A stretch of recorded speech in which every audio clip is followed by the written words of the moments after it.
জুবিন গাৰ্গক ন্যায় দিয়ক জুবিন গাৰ্গে ন্যায় পাব লাগিবই ৰাইজ আজি জাগি আছে অসম চৰকাৰ হুঁচিয়াৰ ৰাইজ আজি জাগি আছে অসম চৰকাৰ হুঁচিয়াৰ দোষী কঠোৰ শাস্তি দিব লাগিবই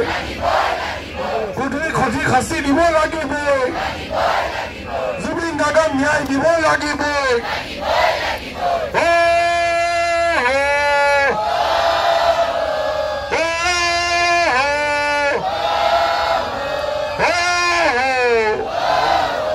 দুটা কথা পাতিম আকৌ শ্লোগান দি শেষ কৰিম কথাবোৰ পাতিলোঁ আমি উপস্থিত থকা সকলোকে ক'ব খোজো ইয়াৰ মাতৃ সমাহসকল আছে ছাত্ৰ ছাত্ৰীসকল আছে আমি কি বিচাৰিছোঁ সেই কি বিচাৰিছোঁ কথাকেইটাও কিন্তু স্পষ্ট হৈ থকাটো দৰকাৰ চাৰিটা বিষয় আমি কৈ আছোঁ এক জুবিন গাৰ্গে ন্যায় পাব লাগে দুই তদন্তটো ক্ষীপ্ৰ আৰু পানী নখৰাকা বিধৰ হ'ব লাগে তিনি দোষী কঠোৰ দৃষ্টান্তমূলক শাস্তি দিব লাগে চাৰি আটাইতকৈ গুৰুত্বপূৰ্ণ এই তদন্তকাৰী সন্থা SITয়ে সাক্ষ্য প্ৰমাণ সহ এখন কটকটীয়া চাৰ্জশ্বিট আদালতত জমা দিব লাগিব এনেধৰণৰ চাৰ্জশ্বিট জমা দিব লাগিব যাতে দোষীয়ে আইনৰ সুৰুঙাৰে বাচি যাব নোৱাৰে কালি আমালৈ ফোন আহিল আৰু আমাক ক'লে যে তদন্তকাৰী সন্থা SITয়ে আছুৰ সভাপতি সম্পাদক মুখ্য উপদেষ্টাক মাতিছে পিছত আমি সংবাদ মাধ্যমত গম পালোঁ আৰু কেইবাগৰাকী বিশিষ্ট ব্যক্তিক মাতিছে আমি এতিয়া কি কৰিম কাৰণ আমাক জুবিন গাৰ্গৰ ন্যায় লাগে দোষী কঠোৰ শাস্তি দিব লাগে বিষয়টি যিহেতু আইনগত বিষয় গতিকে আমি আমাৰ গুৱাহাটী উচ্চ ন্যায়ালয়ৰ জ্যেষ্ঠ অধিবক্তা আৰু আইনজ্ঞসকলৰ লগত আমি কালি কথা পাতিলোঁ আইনজ্ঞসকলে কৈছে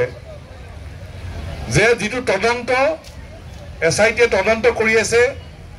সেই তদন্তৰ বিষয়বোৰ জনাৰ অধিকাৰ কেৱল আদালতৰ আছে এইবোৰ বিষয় সকলোকে কোৱাৰ প্ৰয়োজন নাই বা উচিত নহয় আৰু তদন্তৰ বিষয়বোৰ যদি কেনেবাকৈ যদি SITয়ে কৈ দিয়ে তেতিয়াহ'লে এটা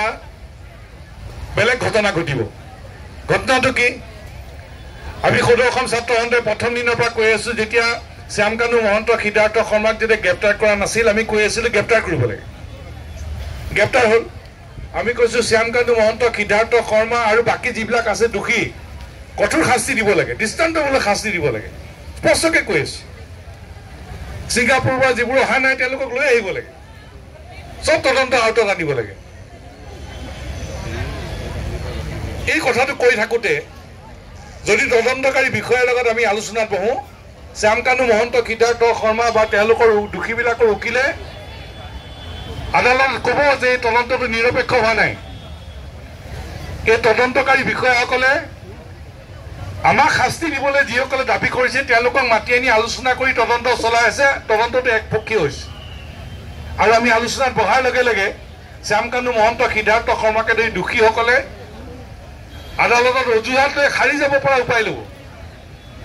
আৰু আমি এই দোষীসকলক সাৰি যাব পৰা উপায় দিবলৈ আমি প্ৰস্তুত নহয় জাতিৰ শত্ৰুক তেওঁলোকক আমি আদালতৰ অজুহাত লৈ আইনৰ সুৰুঙেৰে সাৰি যাব পৰা আমি ৰাস্তা দিবলৈ প্ৰস্তুত নহয় আৰু সেইকাৰণে আমি আজি আলোচনাত আমি অংশগ্ৰহণ নকৰোঁ কথাটো একেবাৰে খোলাখুলি স্পষ্ট কথা আৰু আমি কেইটামান কথা স্পষ্ট কৰি কৈ আছোঁ যিকোনো খবৰৰ বাবে যোগাযোগ কৰক 7099017330 লগতে 7099017110 নম্বৰত